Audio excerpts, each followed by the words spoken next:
So ఇది road పైన అండి. ఇక రోడ్డు మీద మంది కూడా ఉన్నారు, అక్కడ చూడండి, అక్కడ నిల్చున్నారు. సాధారణంగా అయితే కొంచెం రద్దీగా ఉంటుంది కదండి. అవును అవును. సో ఇప్పుడు అక్కడ ఇద్దరు కూర్చున్నారు, ఇది ఇక్కడ ఇద్దరు. అంటే ఇవాళ సాటర్డే హాలిడే కాబట్టి మనకు సండే ఎలాగో ఇక్కడ సాటర్డే అలాగా ఓకే, కొంచెం ఎట్లాగో రష్ తక్కువనే ఉంటుంది. వర్కింగ్ డేస్ అయితే ఎక్కువ ఉంటుంది కదా. సో ప్రస్తుతానికి భయపడిపోయి చాలా మంది, అంటే సైరన్ కారణంగా కాస్త జాగ్రత్తలో భాగంగా వాళ్ళంతా బంకర్లోకి వెళ్ళిపోయారు చాలా మంది, రైట్? వెళ్ళిపోయారు. అంటే వెళ్ళిపోయినా కంప్లీట్ ఉండరండి అక్కడ. 20 minutes 15 minutes ఉండి మళ్ళీ బయటకు వచ్చేస్తారు. ఓకే, అట్లా మళ్ళీ సైరన్ దాంట్లో కంటిన్యూ చెప్పండి. ఎన్నిసార్లు సైరన్స్ వస్తే అన్నిసార్లు లోపలికి వెళ్ళాలి, కంటిన్యూ అక్కనే ఉండం. ఓకే, మరి వచ్చిన ప్రతిసారి 15-20 నిమిషాలు ఉంటాం అంతే. మరి వర్క్ ఎలాంటి డ్యూటీలు ఉంటూ ఉంటాయి, మీ వర్క్ ఉంటూ ఉంటుంది, వాటిని ఎలాగ కంటిన్యూ చేస్తారు ఇలా ఇంటరప్షన్స్ ఉంటాయి? వర్కింగ్ ప్లేస్ లో కూడా ఉంటాయి కదండి షెల్టర్, ప్రతి ఇంటికి ఉంటుంది కదండి. ఓకే, ఆఫీసెస్ కూడా హౌస్ లో ఉంటుంది, ప్రతి ఆఫీసులో ఉంటుంది, ప్రతి ప్లేస్ లో ఉంటుంది. కాకపోతే ఇట్లా ఇప్పుడు కొత్త బిల్డింగ్ ఉన్నాయి కదా, ఇట్లాంటిలకు ఎవ్రీ అపార్ట్మెంట్ లో ఉంటుంది. ఇక్కడ పాత బిల్డింగ్ ఉంది, దీనికి ఏంటంటే ఓన్లీ గ్రౌండ్ లోనే ఉంటుంది, వాళ్ళందరూ కిందికి రావాలా. ఓకే, అట్లా అక్కడ కొత్త పెద్ద బిల్డింగ్ ఉంది కనిపిస్తుంది అక్కడ వైట్. అవును అవును అవును, బ్యాక్గ్రౌండ్ లా పైన బిల్డింగ్ పైన కూడా లేటెస్ట్. ఇప్పుడు ఇవి లేటెస్ట్, దాంట్లో ఎవ్రీ అపార్ట్మెంట్ లో ఉంటాయి. ఓ, ప్రతి అపార్ట్మెంట్ లో ఉంటుంది. అది ఒక బెడ్రూమ్ లాగా, ఒక ఆఫీస్ రూమ్ లాగా వాడతారు. సో వాళ్ళు కిందికి రావాల్సిన అవసరం ఉండదు. ఇప్పుడు ఏదైతే పాత ఉన్నాయి 3-4 అంతస్తులు, వీళ్ళకు గ్రౌండ్ ఫ్లోర్ లో ఉంటుంది, వీళ్ళందరూ కిందికి రావాలా, అంతే తేడా.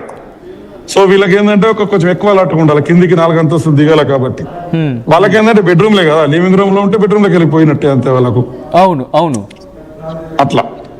అంటే మీరు అన్నారు ఒక రూమ్ అంతా వాళ్ళకి సేఫ్ గా ఉంటుందని చెప్పి, అంటే బ్యాలిస్టిక్ మిసైల్స్ అటాక్ చేసినా ఆ బిల్డింగ్స్ కి దెబ్బ తగలవండి?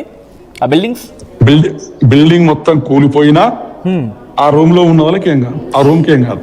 ఓకే, అంటే ఎలా ఉంటుంది ఒకసారి, ఎందుకంటే మీరు ఉన్నారు కాబట్టి, మీరు ఎక్స్పీరియన్స్ చేశారు కాబట్టి ఒక్కసారి ఎక్స్ప్లెయిన్ చేసే ప్రయత్నం చేయరా? ఎంత స్ట్రాంగ్ గా ఉంటాయి, ఏ ఐటమ్ తో ఉంటుంది? సింపుల్ గా అండి, ఇప్పుడు మనం గోడ నిర్మాణం చేస్తారు కదండి 4 దిక్కుల, ఆ గోడ మొత్తం కంక్రీట్ తో ఉంటుంది. కంటైనర్ కంప్లీట్ గోడ 4 దిక్కుల కంక్రీట్ తో కూడిన గోడ ఉంటుంది. కాంక్రీట్ 9 inches 12 inches మన గోడ ఉంటుంది కదండి, అది మొత్తం కంక్రీట్ తోనే ఉంటుంది ఆ ఒక్క రూమ్. ఇక మిగతా అన్ని ఇటుకలతో కడతారు కదండి మిగతా రూమ్స్ అన్ని. అవును. అట్లా ఇంకోటి మీకు ఈజీగా అర్థం కావాలని చెప్పాలంటే, మన ఇండియాలో బ్యాంక్స్ ఉంటాయి కదా, బ్యాంకులో బంకర్ ఉంటాయి కదా, ఆ బంకర్ నిర్మాణం ఎలా ఉంటుంది ఎగ్జాక్ట్ అంతే, అదే టైప్ లో ఉంటాయి. ఓకే, పూర్తిగా నిర్మాణించాం. ఎవ్వరు రోడ్డు మీద కనిపించట్లేదు రవి గారు అక్కడ ఇజ్రాయిల్లో. అంటే ఇక్కడ 2 ఉన్నాయండి, ఈ రోజు హాలిడే వీకెండ్, రెండవది ఇక ఈ వారం స్టార్ట్ అయింది కాబట్టి నిర్మానుష్యంగా ఉంటుంది. ఓకే, విజువల్స్ మీరు చూడడం జరుగుతుంది. ఇజ్రాయెల్లో ప్రెసెంట్ పరిస్థితి ఏంటనేది, అక్కడ వాళ్ళందరూ కూడా ప్రెసెంట్ సైరన్స్ మోగడంతో అంతా వాళ్ళు రోడ్ల మీదకి లేకుండా కొంతమంది బంకర్లో ఉన్నారు, కొంతమంది బయటకు వచ్చే ప్రయత్నం చేస్తున్నారు మధ్యలో. రైట్, ఆల్రెడీ మీరు ఒక 20 years 30 years ఉన్నారు కాబట్టి మీకు ఎక్స్పీరియన్స్ ఉంది కాబట్టి ఆ టైమింగ్ బట్టి మీరు వెళ్తూ ఉంటారు. ఫర్ సపోజ్ నాలాంటి కొత్తవాడు ఎవడో వచ్చిన క్రమంలో అక్కడ నాకు బంకర్ ఎక్కడుందో తెలీదు, అండ్ వాళ్ళు ఎలా ప్రొటెక్షన్ చేసుకుంటారండి, ఎలా వాళ్ళు ప్రొటెక్ట్ చేసుకోవచ్చు అంటే ఆహ్వానిస్తారా మిగతా వాళ్ళు ఎవరైనా వాళ్ళు అక్కడ రానివ్వడానికి ఇటువంటి సందర్భాల్లో? ఏ ఇంట్లోకి వెళ్ళచ్చు, ఇప్పుడు నేను ఉన్నా కదా, వచ్చింది అనుకో పక్కింట్లో ఏ ఇంట్లోకి వెళ్ళచ్చు. హలో, ఏ ఇంట్లోకైనా వెళ్ళొచ్చు, మన పరిచయం ఉండాల్సిన అవసరం లేదు. రైట్, ఒక్కసారి రిక్వెస్ట్ రవి గారు, ఒక్కసారి మీ లైన్ లో ప్రయత్నం చేయండి. లేటెస్ట్ బ్రేకింగ్ న్యూస్ అందుతోంది, ఒకసారి ఆ బ్రేకింగ్ న్యూస్ చూస్తున్న ఇన్ డీటెయిల్ గా మాట్లాడుకునే ప్రయత్నం చేద్దాం. And now the big breaking news coming here it is on the screens of RTV. మొత్తం 8 దేశాలపై ఒకేసారి మిజైల్స్ ను ప్రయోగించింది ఇరాన్. తన భీకరమైన దాడుని కొనసాగిస్తూనే ఉంది. దానికి సంబంధించిన బ్రేకింగ్ న్యూస్ చూస్తున్నారు. Israel, Bahrain, UAE, Qatar, Kuwait తో పాటు అబుదాబి, జోర్దాన్, సౌదీ అరేబియా మీద కూడా వాళ్ళ అక్కడ ఉన్న అమెరికా ఎయిర్ బేస్ మీద దాడికి దిగింది అంటే అర్థం చేసుకోవచ్చు. దాంతోపాటు బహ్రెయిన్లోని US నేవీ హెడ్ క్వార్టర్స్ పై ఇరాన్ మిజైళ్ల దాడికి పాల్పడింది. ఇరాన్ దాడులతో ఎయిర్ బేస్లను మూసేసింది. ఎయిర్ బేస్లను కాదు, మరి ముఖ్యంగా ఎయిర్ స్పేస్ని ఎయిర్ స్పేస్ని క్లోజ్ చేసింది వాటికి సంబంధించి. Request to subject that correct that air space.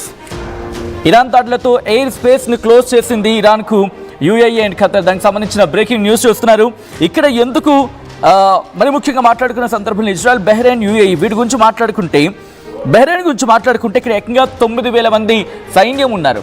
9,000 మంది సైన్యం ఉన్నారు. Head quarters of US 5th fleet అంటూ మాట్లాడుతూ ఉంటారు.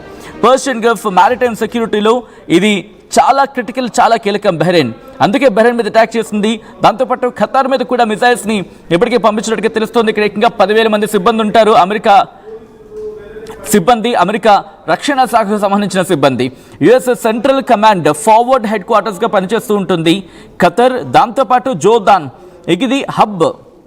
రీసెంట్గా నిర్మించిన సందర్భం ఎయిర్ ఆపరేషన్కి సంబంధించి F-15, F-35S, దాంతోపాటు MQ-9 రేపర్ లాంటి డ్రోన్స్కి సంబంధించి రీసెంట్గా బిల్డ్ చేసిన సందర్భం. ఇక్కడ ఏకంగా 3,813 మంది అమెరికా రక్షణ సిబ్బంది, అంటే వాళ్ళ భద్రతా సిబ్బంది కావచ్చు, లేకపోతే డిఫెన్స్ సంబంధించిన డిఫెన్స్ పర్సనల్ అంతా కూడా ఇక్కడ ఉంటారు. ఇక కువైట్కు సంబంధించి మాట్లాడుకుంటే మ్యాసివ్ లాజిస్టిక్ హబ్గా మాట్లాడుకుంటారు. Forward head quarters for US army central కింద మాట్లాడుకుంటుంటారు కువైట్కి సంబంధించి. ఇక్కడ ఏకంగా 13,500 మంది అమెరికా రక్షణ సిబ్బంది ఇక్కడ ఉంటారు. ఇక